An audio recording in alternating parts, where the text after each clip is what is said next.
Star date December 2022, the year of our Lord. Things are really starting to break down around the world. I'm in the UK, and the amount of people who now cannot afford their bills, heating bills primarily, but you could say food bills, housing costs and electricity costs. Electricity has gone up, the highest ever in recorded history, in relation to earnings, in relation to everything else. But heating, now gas, we all know what's happening with gas, and supply is nowhere near enough to meet demand, so it's very, very expensive. It's gone up like 600% or something. Depends how you calculate it and where you calculate it. But this cold time of the year now, it's really beautiful, of course. Everyone loves the snow. It's really beautiful. Talking about food, this is where I get my pigeons from. Pigeon eggs, and you see them up there. It's a nice natural place. It's very high, no predators can get up there.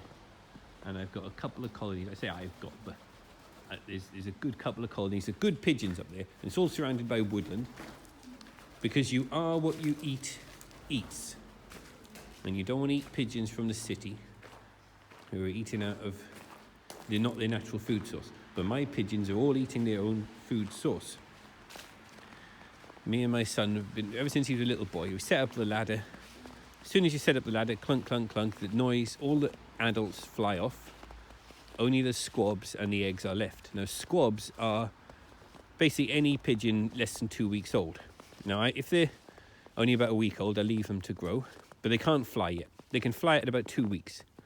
So about a 2-week-old squab is a full-size bird, hasn't yet quite managed to fly off, so they're still there when we set the ladder up.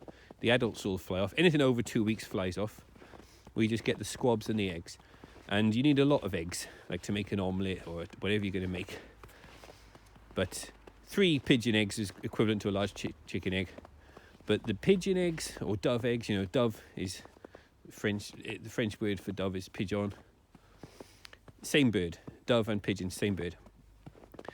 Now, pigeon and quail eggs are the very best quality. There's a higher yolk to egg white ratio. It means a bit more goodness, a bit more fat, a bit more goodness. You just need a lot more of them. So you can eat 2 dozen. I get like 2 dozen, 3 dozen, sometimes 30, 40 eggs when I go there, because they're small. And a couple of squabs. As soon as you get the squab, just break its neck or head off, gut it, 2 fingers, just slot, you slot it without piercing the guts. 2 fingers in, all the guts just come out, nice little package, and then you feather it. Take the feathers out, dead easy. Go against the grain, it's quite easy to take all the feathers out. And then you've got a nice, really good poultry bird, bit of meat. Wash it. Once it's bled, wash it really well. Put a nice bit of garlic butter in the cavity. Put it in the oven. There's so many things you can do with it. It's delicious. I love pigeon and quail.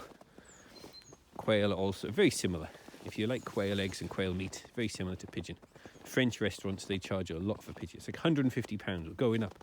Food prices are really going up. A hell of a long way. The official figures for inflation in the UK is 11.1%, which is laughable. That comes from the CPI, which is known as the CP lie. They manipulate so much to make it look so low.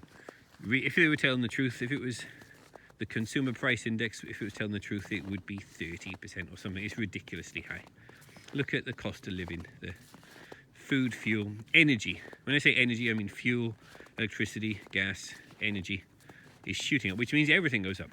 The cost of energy dictates the price of everything, because everything needs energy to produce it and get it to where you're going to sell it, goods and services. Everything is going up, and it's a massive crisis. Wages are not going up in line with real inflation. Well, they're not going up even in line with the lied inflation, 11.1%, which is a lie. That's far too low, and wages aren't even going up that high. So, of course, it's an emergency national strike. Everybody's striking.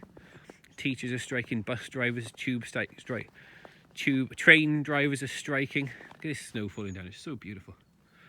Nurses are striking. Ambulances are striking. I think that's the most serious one. The ambulances are on strike over Christmas.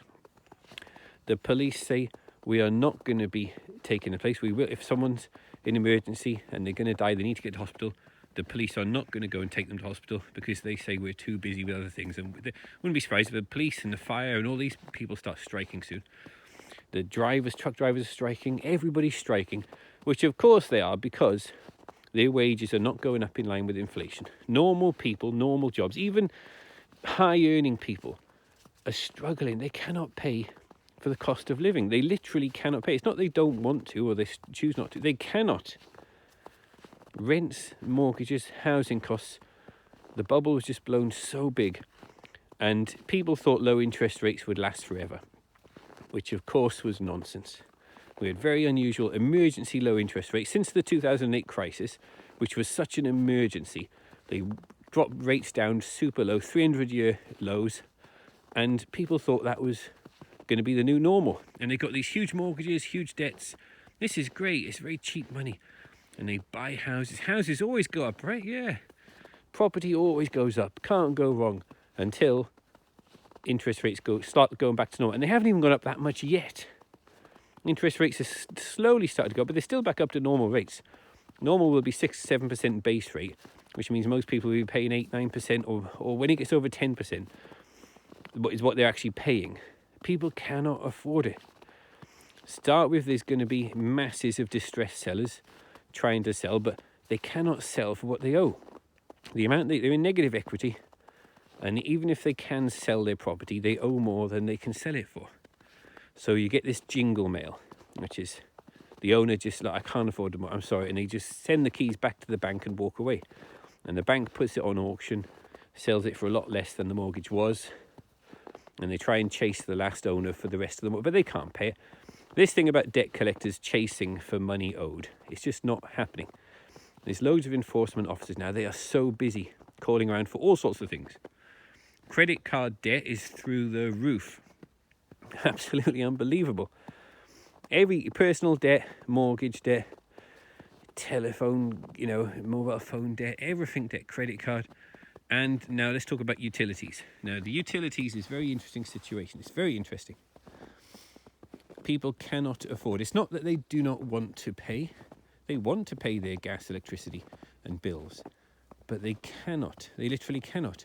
Now, with food, you can't choose to not buy food. You can reduce it. Yeah, sure, you can reduce. Only buy the staples, the basics, just to stay alive. But when it comes to food, people talk about priority debts, non-priority debts. People say, oh, your rent and your housing costs, that's priority. Well, not really. I mean, food is a priority.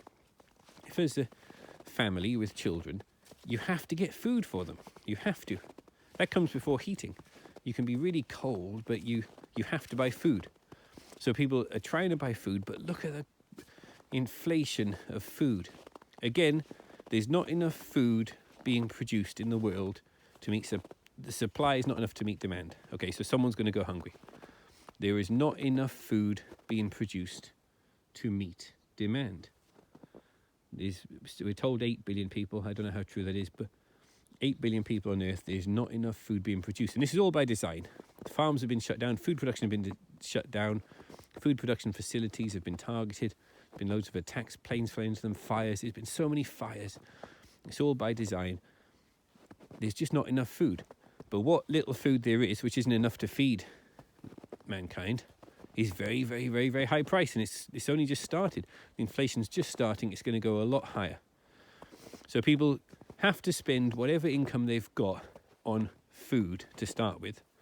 Whatever's left, they will try and pay their housing costs, whether that is rent or mortgage, whatever your housing costs are. And then after that, try and pay your bills. But there's nothing left. You can't. And you can't. So they buy their food and then try a bit towards housing costs, but it won't be enough to pay the housing costs. You cannot pay gas, electricity, telephone, all the other bills you've got. Like TV license, council tax, land tax. Most countries, they just call it land tax or city tax, whatever it's called. In the UK, it's called council tax. The numbers are record numbers now. People cannot pay these taxes, these land taxes. What happens? Well, you just keep getting letters. You keep getting red letters, threatening letters, invitations to go to court. You've been summoned to court, but you don't go. And then they send you another letter. You really have to go to court, and you don't go. And then they go back to square one. And then they'll send you another invite to go to court, but you don't go. With electricity and gas bills, the numbers have never been so high of people who cannot pay. And if you're on a normal contract, they just keep sending you letters, really nasty, threatening letters. You go to court and all these funny terms they use. And then they send people knocking on the door. You have to pay this debt. And then eventually they'll send engineers around to fit prepay meters. And then if you can't afford to top them up, then they say you've voluntarily disconnected yourself. But just one point here, they cannot disconnect you. It is impossible for them to disconnect you if you're not on prepay.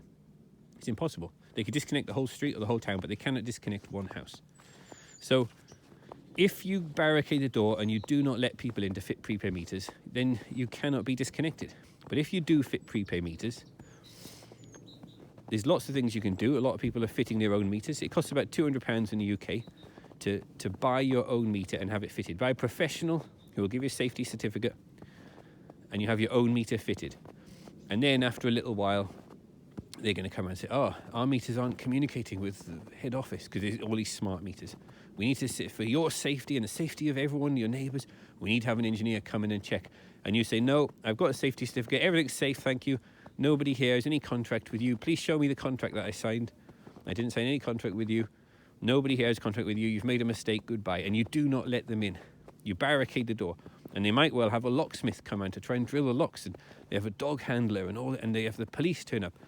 But the police are only there as peacekeepers in a domestic dispute. They cannot get involved. And if they do, it's very serious.